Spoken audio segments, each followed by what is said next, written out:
A reading from the Gospel of Luke. Jesus said, "Before all this occurs, they will arrest you and persecute you. They will hand you over to synagogues and prisons, and you will be brought before kings and governors because of my name. This will give you an opportunity to testify. So make up your minds not to prepare your defense in advance, for I will give you words and a wisdom that none of your opponents will be able to withstand or contradict. You will be betrayed, even by parents and brothers, by relatives and friends, and they will put some of you to death. You will be hated by all because of my name, but not a hair of your head will perish. By your endurance, you will gain your souls." That sounds rather terrifying. And it's set in the context of teaching about what the end times, or the build up towards the end times, is going to look like. It is terrifying stuff. We get teaching of this kind in all three of the synoptic Gospels, Matthew, Mark and Luke, and it comes just before Jesus' arrest and passion and death. Jesus is preparing his disciples for what's going to be a very bumpy time. And he gives them very extraordinary advice. Don't prepare your defence, he says. Anyone watching this who is an attorney specialising in the criminal courts will be scratching their heads. Preparing a defence is an important thing to do.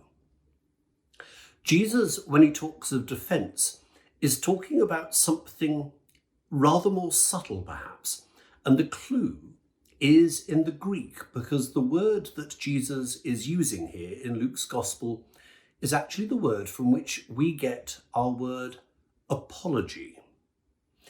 And we all know that a real heartfelt apology is sometimes the only word that can really change a difficult situation. Sometimes we behave badly. Sometimes we behave badly and there isn't really any good excuse for it. Sometimes, and I would expect this is true of any adult watching and listening right now, sometimes we simply have had to say, "I'm sorry," and hope that that can start to rebuild trust, love, and anything else that has been shattered. An apology really can make a difference.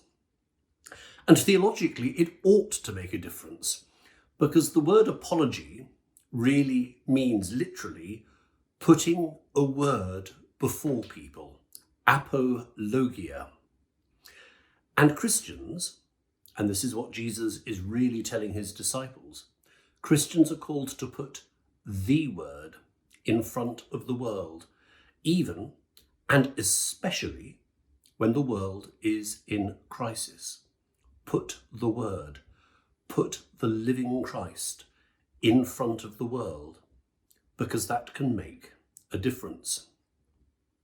Luke, unlike Matthew and Mark, Luke follows this teaching down the road by a whole second book. When we get to resurrection in the Gospels of Matthew, Mark and John, it's kind of the end of the story, period. That's where it ends. Luke, of course, gives the world the second volume, the Acts of the Apostles, the stories of what the saints of God that become the early church, what they actually go and do. And it's one long courtroom drama, if you like. Peter, James, Paul, most particularly, Stephen the first martyr. There are constant courtroom dramas and interrogations in the Acts of the Apostles. And we see powerful stories of the apologia of the Christian faith, of the putting out of the word in front of people.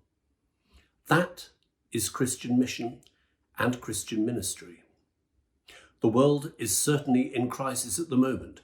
That's true because of the pandemic, and it's true in different parts of the world in a number of other ways, including the very curious and unstable transition situation in American politics at the moment. The word of God is something of which the world needs to be reminded. We are called to be the people of apology.